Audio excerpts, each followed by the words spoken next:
엄마, 제발 그만해. 화원 매출 엉망인 거 시댁에서도 다 알아요.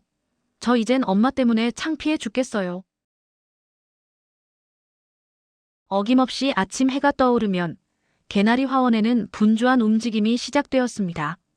66의 순심 씨는 굽어진 허리에도 아랑곳 없이 물뿌리개와 씨름하며 초록 잎사귀 하나하나에 생명을 불어넣었죠. 30년 가까이 이어온 화원 인생은 그녀의 손끝에서 시작되어 허리에는 작은 굽음을 남겼지만 꽃을 어루만지는 손길은 여전히 섬세하고 따뜻했습니다. 그녀의 마음속에는 늘 화원 입구에 심어진 개나리가 특별한 의미로 자리 잡고 있었습니다. 봄이 오면 제일 먼저 노란빛을 터뜨려 겨울의 굳은 땅을 녹이던 개나리처럼 순심 씨의 삶도 늘 맨 앞에서 억척스럽게 피어나야만 했으니까요. 어휴, 또 봄이 왔네. 이 개나리들이 제일 먼저 알지.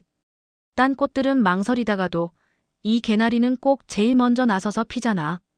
남들은 다 예쁘게 피어나기를 기다렸을 때 나는 먼저 고생길을 택했지. 우리 엄마 말 맞다나 인생은 지천으로 널린 들꽃 같은 거지 눈에 띄게 예쁘지도 않고 향이 진하지도 않아도 그래도 끈질기게 피어나야 하는. 순심 씨의 젊은 날은 자신을 위한 것이라기보다는 두 딸의 학비를 마련하고 병든 남편을 간호하는 데 온전히 바쳐졌습니다. 젊은 나이에 세상을 떠난 남편의 빈자리는 그녀에게 엄마라는 이름과 가장이라는 무게를 동시에 지워주었죠. 고통과 희생으로 점철된 그 시절, 나 순심은 존재하지 않았습니다. 그저 가족을 위한 헌신만이 순심 씨의 유일한 역할이었죠. 화원 한 구석, 그녀가 손수 길러낸 철쭉 화분들 사이에서 순심 씨는 자주 지난 세월을 회상하곤 했습니다. 시장 바닥에서 꽃을 팔던 날들, 그 희미한 기억 속에는 젊은 순심의 목소리가 울려 퍼졌습니다. 아저씨, 이 꽃 얼마예요? 싸게 해주세요. 우리 애들 학비 벌어야 해서요. 순심 씨, 어제도 보고 오늘도 봐도 참 대단해. 여자가 가장 노릇하기 쉽지 않은데. 대단하긴요. 제가 안 하면 누가 합니까? 애들 학교 보내고 아픈 양반 병원비 벌려면 뭐든 해야죠. 힘겨운 삶 속에서도 한 번씩 그녀의 시선은 텔레비전 속 활기 넘치는 세상으로 향하곤 했습니다. 화면 너머의 사람들은 왜 저렇게 즐거워할까? 저런 웃음을 나는 언제쯤 다시 웃을 수 있을까? 순심 씨는 알 수 없는 그리움과 체념 섞인 감정으로 눈물을 훔치곤 했습니다. 그녀의 삶은 마치 색을 잃은 스케치북처럼 무채색의 풍경으로 가득 차 있었죠. 매일 새벽 꽃시장에서 꽃을 떼어오고 온종일 화분을 돌보고 밤늦게까지 밀린 장부를 정리하며 순심 씨는 그저 묵묵히 버텼습니다. 그녀는 잊었습니다. 예전에 자신이 어떤 것을 좋아했는지, 어떤 꿈을 꾸었는지. 그저 엄마와 화원 사장님이라는 역할 속에 자신을 가두고 살았습니다. 가끔 혼자 거울을 볼 때면 희미해진 눈빛과 깊어진 주름이 낯설게 느껴질 때도 있었지만 이내 고개를 저으며 다시 꽃잎 사이로 손을 집어넣곤 했습니다. 스케치북에 드리운 노란빛. 그러던 재작년 여름 순심 씨의 흑백 같던 일상에 예고 없이 찬란한 노란색이 찾아왔습니다. 저녁을 먹고 설거지를 하던 중 거실에서 흘러나오는 텔레비전 소리에 무심코 귀를 기울였죠. 트로트 오디션 프로그램의 결승전이었습니다. 순심 씨는 물 묻은 손을 앞치마에 닦으며 마지못해 고개를 돌렸습니다. 화면 속 한 청년이 간절한 눈빛으로 모든 것을 쏟아붓듯 노래를 부르고 있었죠. 그의 이름은 강산. 그의 맑고 구슬픈 목소리는 순심 씨의 굳게 닫혔던 마음의 문을 두드렸습니다. 어머, 저 애는 뭔가 다르네. 목소리에 저런 애잔함이 나도 모르게 눈물이 나잖아. 저 눈빛은 대체 뭘까? 강산은 뛰어난 실력도 실력이었지만 무엇보다 홀어머니 밑에서 어렵게 자랐다는 그의 사연이 순심 씨의 심장을 깊이 울렸습니다. 어린 시절, 아버지의 부재 속에서도 억척같이 자신을 길러낸 어머니에 대한 강산의 존경과 사랑이 노래 한 소절마다 배어 있었죠. 강산의 눈빛에서 순심 씨는 자신의 젊은 날을 그리고 이름 모를 그의 어머니의 고단함을 보았던 것입니다. 그녀의 눈에서는 뜨거운 눈물이 하염없이 흘러내렸습니다. 물 묻은 손으로 연신 눈가를 닦았지만 눈물은 멈추지 않았습니다. 그 눈물은 강산을 위한 것이라기보다 그 옛날 자신과 똑같이 자식을 위해 모든 것을 바쳤을 강산의 어머니에게 바치는 위로였고, 동시에 홀로 억척같이 살아왔던 젊은 날의 자신에게 바치는 따뜻한 위로였습니다. 내가 그때 저런 위로를 받았다면 어땠을까? 내가 못해본 응원을 이제 저 아이에게 해주고 싶다. 순심 씨의 마음에 강산은 마치 겨울 끝에 피어나는 개나리처럼 샛노란 빛깔로 삶의 새로운 희망을 심어주었습니다. 마치 잃어버렸던 자신을 찾아주는 안내자처럼 느껴졌죠. 그날 이후 순심 씨의 일상은 180도 바뀌었습니다. 휴대폰을 붙들고 씨름하며 팬카페에 가입하는 법을 익혔고, 최애, 덕질, 굿즈 같은 젊은이들의 알 수 없는 언어를 따라 익히기 시작했습니다. 처음으로 강산의 굿즈를 구매하기 위해 인터넷 쇼핑몰을 헤매다 보이스피싱을 당할 뻔한 아찔한 소동도 겪었죠. 이른 새벽 택배 상자에 담긴 강산의 첫 앨범을 받아들었을 때 순심 씨는 마치 소녀처럼 설레는 마음을 감출 수 없었습니다. 이제 그녀에게 강산의 노래는 단순한 가요가 아니었습니다. 그것은 삶의 활력을 되찾아주는 청춘의 주문이자 잃어버렸던 나 순심을 재발견하는 과정이었죠. 화원의 단골들은 순심 씨의 얼굴에 드리운 생기를 보며 고개를 끄덕였습니다. 어르신, 요즘 표정이 더 밝아지셨네. 순심 씨의 두 번째 청춘은 그렇게 조용하고도 강렬하게 개나리 꽃봉오리처럼 솟아나기 시작했습니다. 순심 씨의 뜨거운 팬심은 곧바로 구체적인 행동과 소비로 이어졌습니다. 이제 그녀의 하루는 강산과 함께 시작하고 강산과 함께 끝나는 것만 같았죠. 아침에 눈을 뜨면 강산의 노래를 틀고 화원에 물을 주고 점심시간에는 팬카페에 접속해 최신 소식을 확인했습니다. 강산의 전국 투어 콘서트 티켓팅에 성공하기 위해 밤샘을 마다하지 않았고 한 번에 수십만 원에 달하는 응원 굿즈를 아낌없이 사들였습니다. 평생 남편 병수발 들고 애들 키우느라 돈 아끼고 살아왔는데 이 정도는 나한테 써도 괜찮잖아. 내가 이렇게 웃는 게 얼마만인데. 강산이 덕분에 내가 다시 살아나는 것 같아. 내 삶에도 이런 빛이 올 줄이야. 화원 한쪽에는 강산의 사진이 인쇄된 담요, 머그컵, 그리고 수십만 원짜리 응원봉 세트가 자리 잡기 시작했습니다. 순심 씨는 화원에서 강산의 노래를 늘 크게 틀어놓았습니다. 처음에는 단골들도 신기해하며 흥얼거렸지만 밥 먹을 때도 잠시도 끊이지 않는 트로트 소리는 때때로 손님들의 눈살을 찌푸리게 만들기도 했습니다. 서연아, 이거 봐봐. 이번에 새로 나온 강산이 콘서트 MD야. 이 응원봉은 빛깔이 너무 영롱하지 않니? 버튼 누르면 색깔도 변한다. 그리고 이 망토. 콘서트 갈 때 입으면 딱이야. 막내딸 서연 씨는 웃으며 대답했습니다. 엄마, 완전 강산 바락이 다 되셨네. 이거 다 합치면 얼마예요? 제 월급보다 비쌀 것 같은데요. 에이, 괜찮아. 내가 좋아서 사는 건데 뭐. 엄마는 덕분에 이렇게 신나서 사는 걸. 내 언니는 이거 보면 또 잔소리할 걸. 막내딸 서연 씨는 엄마의 덕질을 유쾌한 놀이로 받아들였습니다. 가끔 엄마에게 신곡 뮤직비디오 링크를 보내주거나 새로운 강산 굿즈에 대한 정보를 알려주기도 했죠. 사위 민호는 더욱 적극적이었습니다. 그는 장모님의 팬심을 응원하는 든든한 조력자였죠. 어머니, 강산 씨 이번에 새 앨범 나왔던데 화원 배경음악으로 꼭 틀어보세요. 신기하게도 꽃들이 더 잘 자랄 것 같은데요. 매출이 2배는 오를 겁니다. 민호는 팬카페에서 들여다본 재미있는 에피소드를 순심 씨에게 전하며 그녀의 열정을 더욱 부추기곤 했습니다. 덕분에 순심 씨는 딸보다 낫다며 칭찬하곤 했습니다. 하지만 큰딸 지연 씨의 마음은 시간이 갈수록 무거워져 갔습니다. 지연 씨는 엄마의 휴대폰 결제 내역과 눈에 띄게 텅 비어가는 통장을 근심 어린 눈으로 지켜봤습니다. 처음에는 엄마도 이제 자신을 위한 시간을 가지셔야지 하며 엄마의 귀여운 일탈 정도로 생각했습니다. 그러나 일탈의 규모는 점점 커져갔습니다. 화원 경영은 엄마의 손에서 서서히 멀어지는 듯 했습니다. 이게 무슨 일이야? 엄마 통장 잔고가 왜 이렇게 줄었지? 화원 대금도 제때 안 들어온 지 한 달이 넘었잖아. 엄마가 직접 거래하던 단골 거래처에서도 불만이 들어오기 시작하고 화원에 오가는 택배 상자는 갈수록 늘어갔고 강산의 굿즈로 가득한 엄마의 방을 보며 지연 씨의 얼굴에는 수심이 깊어갔습니다. 특히 순심 씨가 화원 운영비를 몰래 빼내 지방 콘서트 경비를 마련하는 모습을 보았을 때 지연 씨의 걱정은 우려를 넘어 불안으로 그리고 점차 분노로 바뀌었습니다. 엄마가 이러면 안 되는데 우리 화원인데. 아빠가 그렇게 애지중지 지키려 했던 곳인데. 엄마가 이렇게 무책임하게 행동하시면 어떡해, 우리 이제 어떻게 살라고. 지연 씨의 머릿속에는 어린 시절의 불안한 기억들이 파도처럼 밀려들었습니다. 아픈 아빠와 하루하루 고생하던 엄마. 모든 책임은 자신이 져야 한다는 강박이 그녀를 짓눌렀습니다.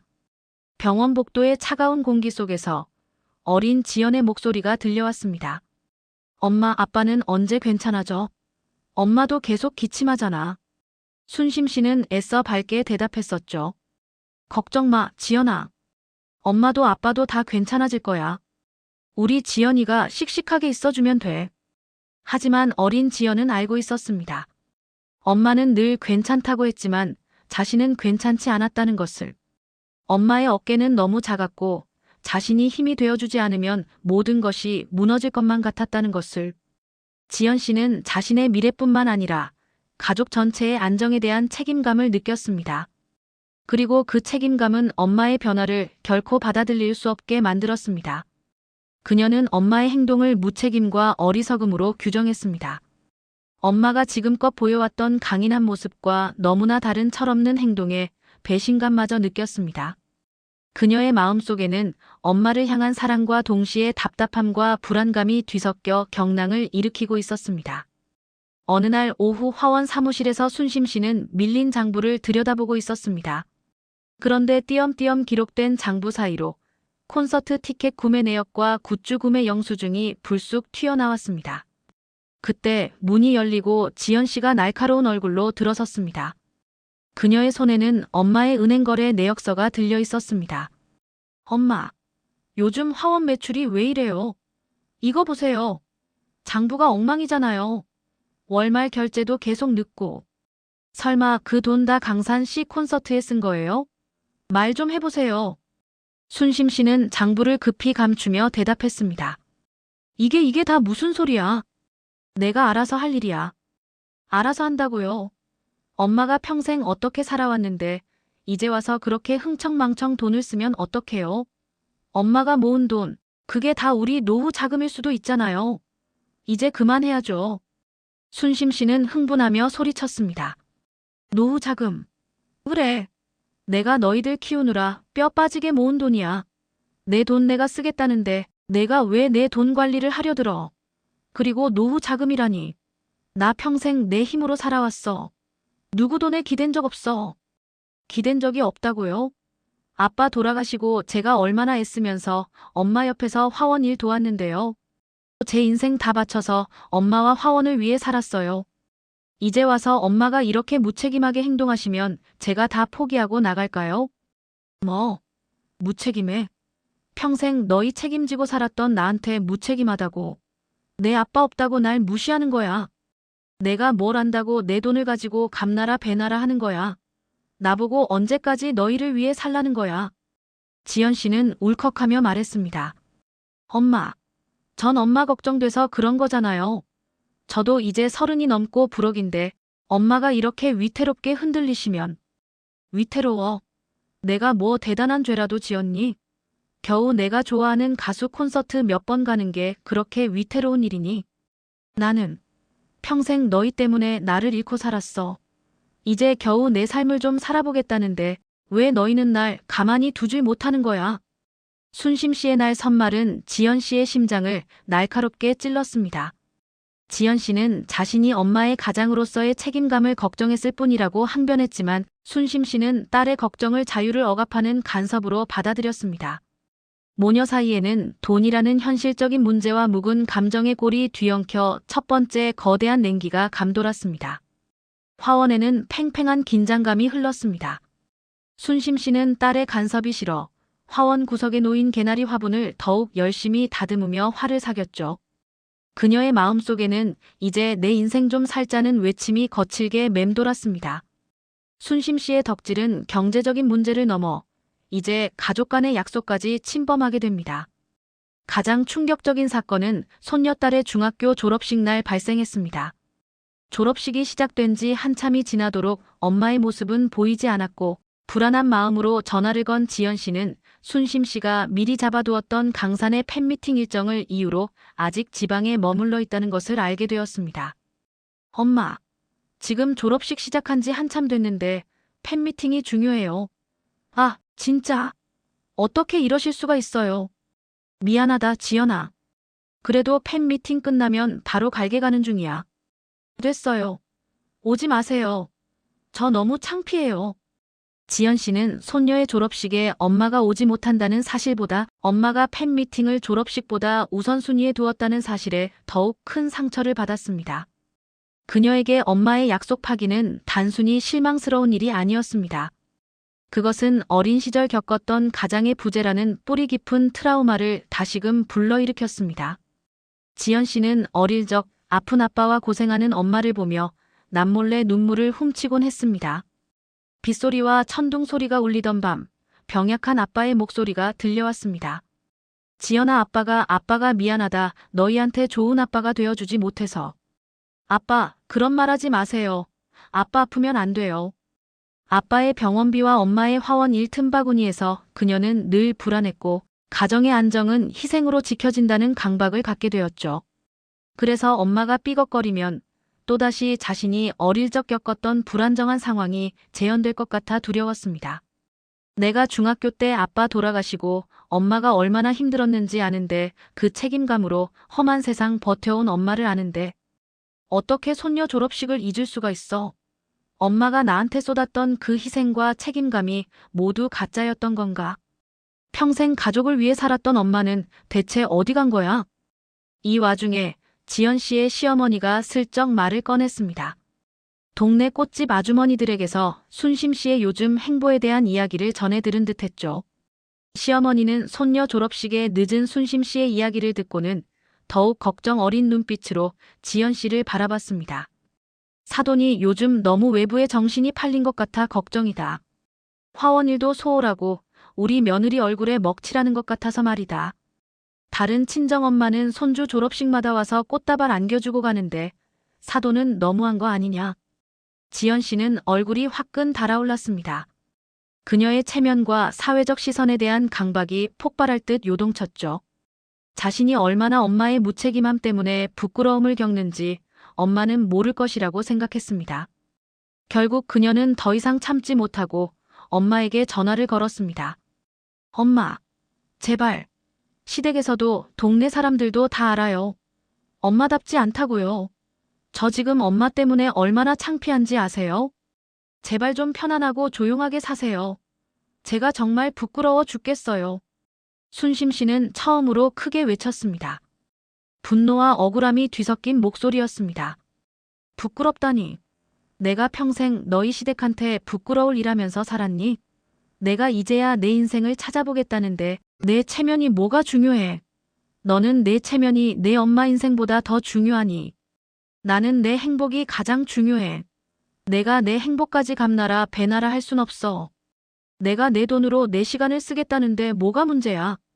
모녀는 서로의 진심을 이해하지 못한 채 가장 깊은 감정의 골을 만들었습니다.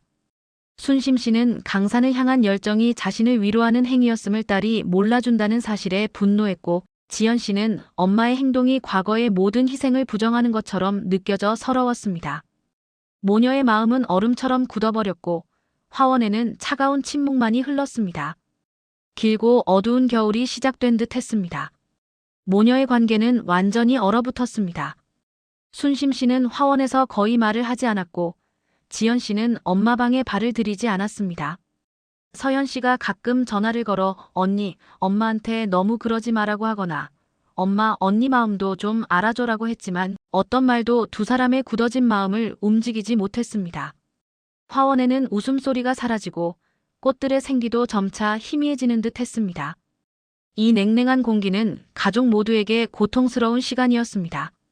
지연 씨는 엄마에게 화를 내면서도 마음 한구석으로는 늘 아파했습니다. 엄마는 정말 나를 생각하지 않는 걸까? 엄마에게 나는 그저 부담스러운 딸인 걸까? 엄마가 아프던 아빠 곁에서 버텨냈던 그 시절이 어땠는지 내가 모를 리가 없잖아. 나도 엄마가 늘 힘들다고 할 때마다 밤새 엄마 뒤에서 울었어. 엄마의 헌신과 희생이 내게 얼마나 큰 울타리가 되어 주었는지 아는데. 그런데 왜 이제 와서 엄마가 그렇게 모든 걸 부정하는 것처럼 보이는 걸까? 나만 혼자 엄마의 짐을 짊어지려 애쓰는 것 같잖아. 이젠 나도 지쳐. 순심 씨 역시 마음이 편치 않았습니다. 그 아이는 왜 내 마음을 몰라줄까? 내가 행복하면 된 것 아니니? 내가 평생을 너희에게 바쳤으면 이젠 내 남은 인생 좀 살아봐도 되는 것 아니니? 너희는 내가 늙어 죽을 때까지 너희 그림자로 살기를 바라는 거니? 강산이 덕분에 겨우 숨통 트고 살 것 같은데 숨통 좀 여보자고. 이 냉랭한 공기를 깨기 위해 사위 민호 씨가 나섰습니다. 민호 씨는 아내 지연 씨와 장모님, 순심 씨, 두 여자의 마음속에 있는 개나리를 찾아 연결하는 미션을 스스로에게 부여했습니다. 장모님은 개나리처럼 먼저 피어나고 싶어 하시고 내 아내는 그 개나리가 너무 위험하게 보이니까 흙으로 덮으려고 하고 나는 이 둘 사이에서 꽃이 다치지 않도록 조심스럽게 다리를 놓아야 해. 쉬운 일은 아니겠지. 하지만 이대로는 안 돼. 민호 씨는 먼저 순심 씨의 덕질을 진심으로 이해하기 위해 직접 강산의 노래를 찾아 듣기 시작했습니다. 출퇴근길 지하철에서 잠들기 전 침대에서 그는 이어폰을 꽂고 강산의 앨범 전곡을 반복해서 들었죠. 처음에는 낯설었지만 그의 귀에는 점차 강산의 목소리에 담긴 깊은 위로와 삶의 애환이 들려오기 시작했습니다. 이어서 강산의 팬카페에도 몰래 가입했습니다. 트로트 팬들의 열정적인 글과 댓글, 콘서트 후기들을 읽으며 그는 이것이 단순한 광기가 아니라 각자의 삶에서 지친 사람들이 서로에게 기대고 위로를 얻는 진심 어린 소통이라는 것을 깨달았습니다. 민호 씨는 특히 강산의 노래 가사 속에서 순심 씨가 왜 그토록 강산에게 깊이 빠졌는지를 발견했죠. 강산의 노래들은 겉으로는 신나고 경쾌했지만 그 안에 담긴 노랫말들은 외로움과 고통을 이겨낸 삶의 깊은 메시지를 품고 있었습니다. 그는 강산의 한 노랫말에서 깊은 깨달음을 얻었습니다. 엄마의 빛바랜 청춘에 내가 다시 노란 꽃을 피우리라. 민호 씨는 그 순간 순심 씨의 마음을 완전히 이해할 수 있을 것 같았습니다. 어느 날 저녁 민호 씨는 굳게 닫힌 아내 지연 씨의 마음을 열기 위해 그녀를 데리고 화원으로 향했습니다. 화원 안에는 달빛 아래 잠든 개나리 화분들이 은은하게 빛나고 있었죠. 지연 씨는 말없이 따라왔지만 표정은 여전히 굳어 있었습니다. 민호 씨는 개나리 코너를 가리키며 조용히 이야기하기 시작했습니다. 여보, 개나리는 꽃말이 희망이래. 그리고 나의 사랑은 당신보다 깊습니다. 라는 꽃말도 있어. 장모님이 젊은 날 힘들게 화원을 가꾸면서 이 꽃을 처음 사왔을 때 누구에게 바치고 싶었을까? 그건 아마 당신에게, 그리고 서연이에게 바치는 희망이었을 거야. 언제나 너희가 행복하길 바라는 엄마의 마음. 지연 씨는 낮은 목소리로 대답했습니다. 저도 알아요. 엄마의 희생. 제가 그걸 모르겠어요? 그래서 더 화가 나는 거예요. 엄마가 평생을 그렇게 희생해서 저를 키워냈는데 이제 와서 갑자기 다 내려놓으시는 것처럼 보이니까 불안한 거죠. 불안한 마음 이해해. 당신이 엄마의 헌신을 보고 자랐으니 그 마음이 얼마나 컸겠어. 그런데 여보, 장모님이 젊은 날 그렇게 버텨낼 수 있었던 힘이 뭘까? 희망 말고 또 뭐가 있었을까? 어쩌면 장모님도 당신처럼 누군가에게 기댈 곳이 필요했을지 몰라. 어릴 적 아빠의 부재로 불안해했던 당신처럼 엄마도 홀로 남겨진 불안함이 있었을 거야. 그 감정을 지금까지 꽁꽁 숨기고 살아왔던 거지. 지연 씨는 말없이 민호 씨의 이야기를 들었습니다. 그의 목소리에는 평소의 유머 대신 진심이 가득했습니다. 민호 씨는 이어서 강산이 어머니께 바치는 헌정곡의 가사 한 구절을 읊었습니다. 강산의 노래 중에 이런 가사가 있어. 어머니, 이제 그 고생 제가 갚으리. 남은 세월 꽃길만 걸으소서. 장모님은 지금 이 노래를 들으면서 당신이 엄마에게 이제 쉬세요. 제가 책임질게요라고 말해주길 바라는 게 아닐까? 그걸 강산이라는 매개를 통해 대신 느끼고 계신 거지. 어쩌면 엄마도 당신처럼 누군가에게 기대고 싶었던 건 아닐까? 평생 혼자서 다 감당해야 했으니까. 이제야 겨우 자기 인생의 빛을 찾은 건 아닐까? 지연 씨는 그 순간 처음으로 엄마의 행동 뒤에 숨겨진 위로받고 싶은 진심을 들여다보게 되었습니다. 자신의 시선에서 벗어나 엄마의 감정을 이해하려 노력하는 남편의 말에 그녀의 마음속에 있던 단단한 책임감의 벽에 작은 금이 가기 시작했습니다. 지연 씨는 남편의 따뜻한 말에 눈물을 글썽였습니다. 민호 씨는 지연 씨의 손을 잡으며 조용히 속삭였습니다. 이제는 우리가 엄마의 개나리가 되어줘야 할 때인 것 같아, 여보. 지연 씨는 고개를 끄덕였습니다. 민호 씨는 여기서 멈추지 않고 화해를 위한 마지막 단계, 순심 씨에게 가장 큰 행복을 선물하기로 결심했습니다. 민호 씨는 순심 씨에게 특별한 선물을 준비하기 위해 온갖 노력을 기울였습니다. 바로 트로트 가수 강산의 연말 서울 대형 콘서트 티켓이었죠.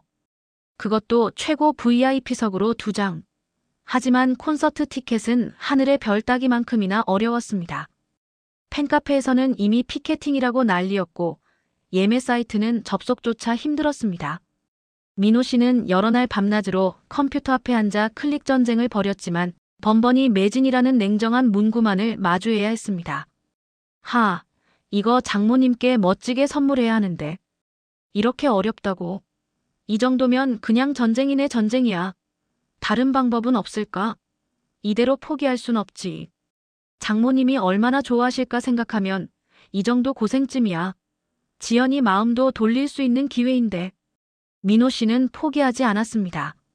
그는 팬카페에 간절히 티켓을 구한다는 글을 남겼고 심지어 아는 사람들에게 강산 콘서트 티켓이 있다면 양도해달라는 부탁까지 했습니다. 그리고 며칠 뒤 기적 같은 우연이 찾아왔습니다. 평소 친하게 지내던 직장 동료가 강산 팬인 아내 덕분에 팬클럽 추첨에 당첨되었는데 개인 사정으로 참석이 어렵다며 VIP 티켓 2장을 민호 씨에게 양도하겠다는 연락을 해온 것입니다. 민호 씨는 뛸 듯이 기뻐하며 동료에게 몇 번이고 감사를 표했습니다. 이것은 단순한 티켓이 아니라 가족의 화해를 위한 기적처럼 느껴졌죠. 오예. 됐다. 드디어 됐어. 이걸로 우리 가족의 냉전 시대는 끝이다. 민호 씨는 소중하게 손에 쥔 티켓을 아내 지연 씨에게 보여주었습니다. 지연 씨는 남편의 진심 어린 노력에 다시 한번 감동했습니다. 여보, 이거 봐. 드디어 구했어. 강산시 연말 콘서트 VIP 티켓이야. 장모님께 몰래 선물해 드릴 건데 이번 콘서트는 내가 장모님을 직접 모셔다 드릴 거야. 그리고 당신도 꼭 그 현장의 분위기를 영상으로 봐야 해. 그래야 엄마 마음을 더 잘 이해할 수 있을 거야. 엄마가 얼마나 행복해하는지 직접 느껴봐야 해. 지연 씨는 티켓을 받아들고 눈물을 글썽였습니다. 남편의 진심 어린 노력이 자신의 완고했던 마음을 조금 더 녹이는 듯했죠. 그녀는 민호 씨와 함께 순심 씨에게 콘서트 티켓을 선물하기 위한 비밀 작전을 계획했습니다. 콘서트 당일 민호 씨는 마치 비밀 작전을 수행하듯 순심 씨에게 티켓을 건넸습니다. 순심 씨는 그저 멍하니 티켓을 바라보았습니다. 그녀의 손이 미세하게 떨렸습니다. 세상에 이게 꿈이야 생시야? 강산이 콘서트를. 그것도 VIP석에서. 내 사위가 내 마음을 정말 이해해 준 거였구나. 이렇게 힘든 티켓을. 순심 씨는 그제야 사위가 자신의 열정을 진심으로 이해하고 지지해주고 있음을 깨달았습니다. 그녀의 눈가에 뜨거운 물기가 맺혔습니다. 민호 씨는 환한 미소로 순심 씨의 어깨를 토닥여 주었습니다. 어머니, 오늘 실컷 즐기세요. 스트레스 다 날려버리자고요. 오늘 밤 주인공은 바로 어머님입니다. 드디어 기다리던 강산의 연말 콘서트 날. 서울의 대형 공연장은 강산을 보기 위해 모인 팬들로 가득했습니다. 은은한 조명 아래 수많은 응원봉들이 영롱하게 빛나고 있었죠. 순심 씨는 민호 씨와 함께 VIP 좌석에 앉아 무대를 바라보며 가슴이 벅차올랐습니다. 주변의 팬들은 이미 열정적인 환호와 함께 서로 이야기를 나누고 있었지만 순심 씨는 그저 묵묵히 무대만 응시했습니다. 이 순간이 그녀에게는 꿈 같았죠. 내 생에 이런 날이 올 줄이야. 홀로 살아오면서 이런 북적거림 속에서 내가 이렇게 행복한 표정을 지을 수 있을 줄은 상상도 못했어. 어릴 적 꿈꿨던 무대 위 주인공처럼 강산이가 바로 내 희망이 되었네. 그래, 나는 지금 이 순간만큼은 순심으로 존재하고 있어. 이 행복을 내 딸 지연이도 언젠가는 이해해주겠지. 드디어 공연 시작을 알리는 웅장한 음악이 울려 퍼지고 무대 중앙에서 강산이 등장하자 공연장은 뜨거운 함성으로 가득 찼습니다. 강산의 열정적인 노래와 화려한 퍼포먼스에 순심 씨는 마치 젊은 시절로 돌아간 듯 박수를 치고 환호했습니다. 그녀의 얼굴에는 행복한 미소가 가득했습니다. 강산의 감성적인 발라드 무대가 이어지자 순심 씨의 눈가에는 이내 눈물이 맺혔습니다. 그녀의 인생처럼 깊고 구슬픈 노랫말에 지난 세월의 희로애락이 주마등처럼 스쳐 지나갔습니다. 그때 강산이 마이크를 잡고 말했습니다. 오늘 이렇게 많이 찾아와 주셔서 정말 감사합니다. 데뷔 초부터 저를 아껴주시고 응원해주신 모든 분들께 진심으로 감사드립니다. 특히 저를 낳아주시고 길러주신 우리 어머니, 이제는 제가 어머니께 꽃길만 걷게 해드릴게요. 이 자리에 계신 저의 어머니 같은 모든 분들께 이 노래를 바칩니다. 강산은 객석을 향해 깊이 허리 숙여 인사한 후 자신의 어머니를 위한 헌정곡인 꽃길만 걸으소서를 부르기 시작했습니다. 노래가 시작되자 순심 씨는 참았던 눈물을 터뜨렸습니다. 뜨거운 눈물이 그녀의 뺨을 타고 흘러내렸습니다. 그때 강산이 객석을 향해 천천히 다가왔고 순심 씨는 우연히 그의 따뜻한 눈빛을 마주했습니다. 짧은 순간이었지만 강산의 눈빛 속에는 깊은 위로와 감사가 담겨 있는 듯 느껴졌습니다. 그녀는 마치 자신의 고된 삶을 위로받는 듯한 기분에 묵은 체증이 뻥 뚫리는 것을 느꼈습니다. 멀리 집에서 민호 씨가 보내준 영상을 통해 콘서트 현장을 지켜보던 지연 씨도 울컥했습니다. 화면 속 엄마의 행복한 표정과 눈물을 보면서 그녀는 이제야 엄마의 진심을 온전히 이해할 수 있었습니다.